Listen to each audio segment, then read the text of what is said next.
Hello everybody, my name's James and I'm the Enigma Project Officer for the Millennium Maths Project, which is part of Cambridge University, and today I've got something very special to show you. Today I have a genuine World War II Enigma machine. Now this machine was made in 1936 and was found after the war in a French field by an American serviceman who I guess took it home as a memento. But when he died, his effects were sold on, and this machine was sold to the author Simon Singh, who wrote the code book. And he's lent it to us today, so let's have a closer look at it. Okay, so here's the machine. Let's have a look at the lid first. We've got some spare bulbs, we've got the instructions in the original German, some spare wires, and the Enigma logo. And if we look at the machine itself, it looks like an old-fashioned typewriter. It even has a QWERTY keyboard, except it's not quite QWERTY. It says QWERTZ because Z is a more common letter in the German alphabet. Up here we've got the power source. We can change it from batteries to an alternative power source. And up here we've got 3 rotors, and it has numbers in the windows there. Okay, so imagine I'm a German officer and I want to send a message in German, like rufen Sie ein Taxi bitte, ich bin spät für meinen Flug, which of course means phone me a taxi, I'm late for my plane. So if I wanted to type that in, I'll type hello. I'll just say hello. So I type in hello. H becomes D, E becomes M, type in L, I get X, type in L again, I get C, type in O, I get G. So something very strange happened then. When I typed in the 2 L's for hello, I got 2 different letters, and this is what makes the Enigma machine so difficult to break.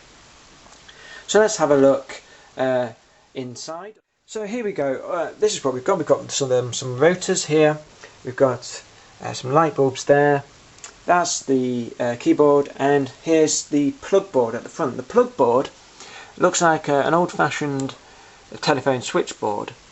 There we go. And what this did was swap pairs of letters about. So if we press a key, the signal comes from the keyboard through the plug board first, and it would start to the message would start to be scrambled there. Then the message would come along and enter the first rotor.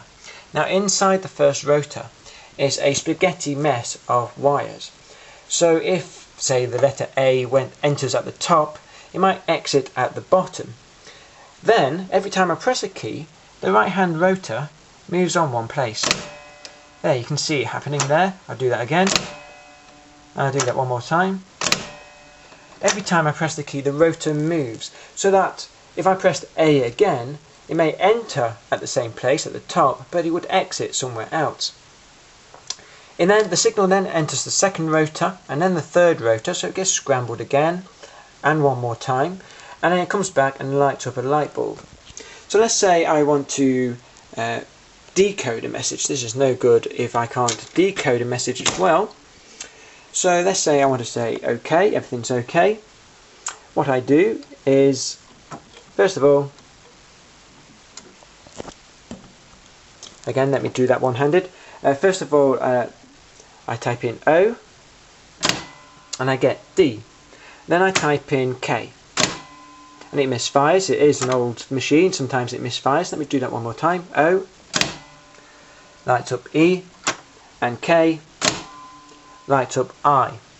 Okay, if I want to decode that, what I do is I reset the rotor back to its original position, like this, 2 places.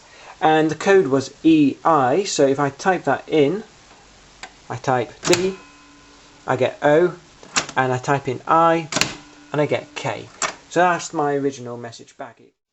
So if the 2 machines, the sender and receiver, they've both set up the machine in the same way, you can code and decode your message. They knew how to set up the machine, even though it changed every day, because they had a monthly code book with the daily settings in it. This monthly codebook was written in soluble ink, so if they were caught, they could throw it overboard and all the ink would wash away. Now, it was the British code breakers' job to break this machine, or break this Enigma code, and it was really important that we did. Hitler was trying to starve us out, and so if we could break this code, we knew the positions of the German U-boats and we could get our supply ships through. So this was really important for us to do. And let's consider what we're up against. First of all, how many settings are there? Well, let's have a look.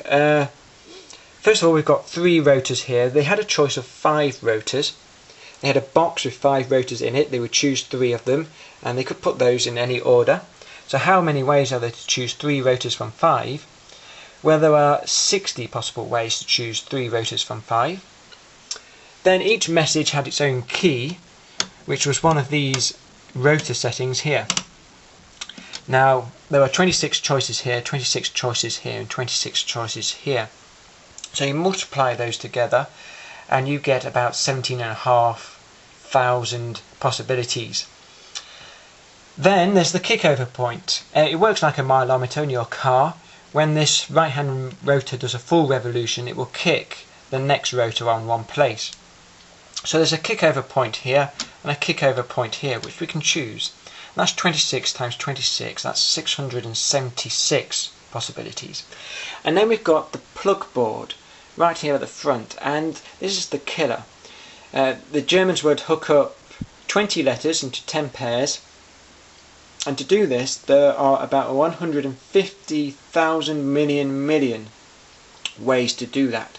So altogether there are approximately 100,000 million ways to set up the Enigma machine. This is a huge number and a very, very difficult problem for the British mathematicians. Now, the British mathematicians worked at Bletchley Park, codename Station X, and they were led by a man called Alan Turing, who was one of the great 20th century British mathematicians, and they noticed a flaw. And that flaw was the fact that a letter is never encoded as itself. If I press L, I will never get the letter L. Now, this flaw was exploited. Because the Germans were overconfident in the machine, because they thought it was unbreakable, and they were right, it is unbreakable, in the same way that the Titanic is unsinkable, i.e. not very, because they would do silly things like send the same message at the same time every day, like a 6 AM weather report, and you knew what was going to be in the 6 AM weather report. It would have words like weather, rain, positions, places like that. And so what they would do, the British code breakers, they would guess the content of the message, say they would take the word weather, and they knew that a W was never a W and an E was never an E, and so they could start to work out where the word weather was in the message, and from that they could start to work out some of the settings. They then built a huge machine called the bomb. The bomb was a huge, heavy, noisy machine. It worked like 36 simultaneous Enigma machines, but it doesn't work like you think it might work. This is where mathematical thinking comes in. It's looking at things in a different way. It was actually searching for keys to reject or settings to reject. It was a lot faster to do it that way. It was looking for a needle in a haystack, but it was doing this by removing the straw. It was a process of elimination. I mean, it was much faster to do it that way. On a good day, we could get a code. The bomb could break the code. We would check the settings and send out the translation to the English general faster than the original message reached the German general. And it was vitally important for us to break this code. The Germans were sinking our supply ships. We were going to starve if they continued to sink these supply ships carrying food and other supplies. So by breaking this machine, or breaking this code, we knew the position of the German U-boats, and we could get our supplies and food through. It was also our first indication of the extent of the crimes happening in Germany at the time. Winston Churchill was a big fan of the work at Bletchley Park, and he had to make a difficult decision when he saw this information coming through. He had to decide whether to tell the British people what was going on, or to protect the source of the information, because the Germans might realise that we had broken the code. Churchill did, in the end, decide to tell the British people what was going on. He decided it was important that they knew why we were fighting this war. Luckily for us, the Germans never thought that the machine or the code had been broken. They always thought they had a spy. They always thought it was that dodgy Italian bloke up in high command.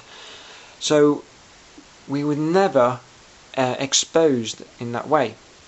It was important that we broke this code. Most historians agree that by breaking this code we shortened the war by 2 years, so we did save countless lives by doing this. I'm not saying that we won the war, that was done by brave men with guns and bullets, but it is an example of brains over bullets.